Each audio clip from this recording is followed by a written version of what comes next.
Hi friends, me Swati. He life is me या YouTube चॅनलमध्ये तुम्हा सर्वांचं खूप खूप स्वागत करते. आज आपण साबुदाणा बटाट्याचे पापड, उपवासाचे पापड बनवत आहोत. अगदी खुसखुशीत. तर बघू शकता, तांदळाचे पापड आपण जसे चौपट फुलणारे बनवतो ना, त्याच पद्धतीने बनवणार आहोत.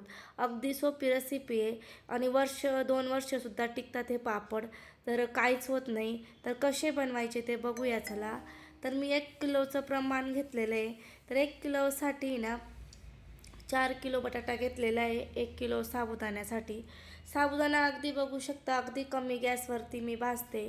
जास्त कुरकुरीत होईपर्यंत आणि कलर चेंज होईपर्यंत आपल्याला भाजायचं आहे. कमीत कमी एक बॅच आपल्याला 7 ते 8 मिनटं कमी गॅसवरती आपल्याला भाजायचं आहे. बघू शकता, अगदी जवळून दाखवते, कलर अगदी चेंज झालेला आहे. तर अशा पद्धतीने दोघांमधला डिफरंट तुम्हाला दाखवून देते. एक वेगळा जो न भाजलेला पांढरा शुभ्र दिसतो आणि भाजलेला आहे तो थोडा पिवळसर दिसतो. अशा पद्धतीने भाजून घ्यायचा आणि मिक्सरच्या भांड्यामध्ये मस्त असं एक फाईन पेस्ट होईपर्यंत आपण आहे ना दळून घ्यायचा आणि बारीक चाळणीने चाळून घ्यायचं. जाडसर ठेवायचं नाही, तर पापड आपले फुगणार नाही. तर मी आता तुम्हाला दाखवते. बघू शकता, अशा पद्धतीने मी संपूर्ण 1 किलो साबुदाणा होता तो दळून घेतला, गाळून घेतला. आता इकडे 4 किलो बटाटे होते. तर छान अशी वरची साल मी काढून घेते. साल काढून घ्यायची आहे आणि त्याच्यानंतर किसणीच्या साहाय्याने किसून घ्यायचे. तर असाच आबडधोबड बटाटा टाकू नका, तो लाटायला त्याला त्रास होतो. म्हणून किसणीच्या साहाय्यानेच किसून घ्यायचा आहे. तर अशा पद्धतीने बघू शकतात. तर मी वरची साल काढून घेतली आणि किसणीने किसून घेतलं. सगळा बटाटा अशा पद्धतीने किसणीने किसून घेतलेला आहे. आता मी आहे ना 1 किलोमधून आहे ना 1 वाटी मी बाजूला ठेवते, कारण तोही आपल्याला लागणार आहे. पण आपण काढून ठेवलेला आहे. आता आपण जो बटाटा किसून घेतलेला होता तो व्यवस्थित त्याच्यात मिक्स करत जायचा आहे, थोड्या थोड्या प्रमाणामध्ये. अशा पद्धतीने जसं आपल्याला लागत जाईल तसं तसं आपण किसलेला बटाटा टाकून घ्यायचा. त्याच्यानंतर जी पावडर बाजूला केली ती जशी लागत जाईल तशी आपण टाकत जाणार आहोत. एकदाच टाकायचं नाही आहे. अशा पद्धतीने आता आपल्याला परत लागलं, परत आपण टाकून घेतलं. अशा पद्धतीने घाई करायची नाही आहे, कारण वर्षाचं हे सामान असतो. तर तो घाई न करता व्यवस्थित बनवला तर 1-2 वर्ष अगदी छान पद्धतीने टिकतो. आता मी ना इथं 2-2.5 चमचे मीठ टाकून घेतलं आणि 8-9 हिरवी मिरची छान मिक्सरला वाटून घेतल्या होत्या, त्या टाकून घेतल्या. तर तुम्ही तुमच्या आवडीनुसार कमी जास्त करू शकता तिखट. मी अगदी नॉर्मलच तिखट ठेवलं होतं. तर अशा पद्धतीने मी व्यवस्थित पिठाचा गोळा तयार करून घेते. छान हे पीठ आहे ना छान मळून घ्यायचं आहे बरं का, एकजीव होईपर्यंत मळून घ्यायचं आहे. तर अशा पद्धतीने बघू शकता. आणि तुम्हाला जर लाईफ इज एम या यूट्यूब चॅनलवरच्या जर रेसिपी जर आवडत असतील तर लाईक, शेअर आणि सबस्क्राईब करायला विसरू नका.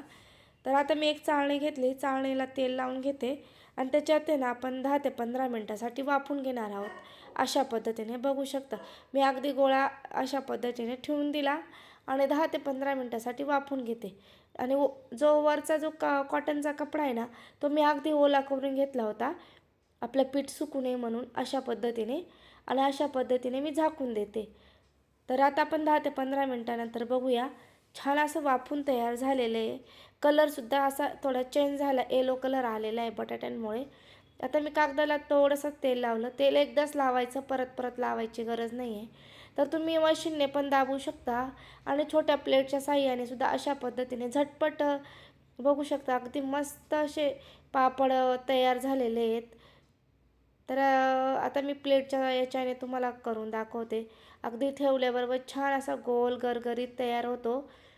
तर अशा पद्धतीने बघू शकता, प्लेटने सुद्धा तयार होतो. असं काही नाही, लाटण्यानेच लाटलं पाहिजे. तर 2 स्टिप तुम्हाला दिल्या मी इथं. अशा पद्धतीने तुम्ही करू शकतात. तर आता आपण बाकीचे पापड आपण करून घेऊया पटापट. तर बघू शकता, मी बाकीचे पापडही करून घेतलेले आहेत अगदी सहज सोप्या पद्धतीने. तर टोपल्यावर आपले पापड तयार झालेले आहेत या पद्धतीचे. तर अगदी एक दिवस घरात वाळवले आणि एक दिवस मी उन्हात वाळवले आणि एक दिवस टोपल्यात ठेवून उन्हात ठेवले होते. अशा पद्धतीने मी वाळवून घेतले. आता आपण याला छान असं कुरकुरीत होईपर्यंत ते तेलात तळून बघूया. बघू शकता किती मस्त असे तेलात लाल होत नाही आहेत. मस्त पांढरं शुभ्र तयार झालेले आहेत. तर अजून एक तळून दाखवते. अगदी खुसखुशीत होतात आणि कोणाला वाटणारच नाही की हे साबुदाणा बटाट्याचे पापड होते म्हणून. तर बघू शकता अगदी व्यवस्थित प्रमाण वगैरे दिलेले आहे. तुम्ही अशा पद्धतीने करून बघा आणि लाईफ इझी मीला लाईक शेअर आणि सबस्क्राईब करायला विसरू नका. भेटूया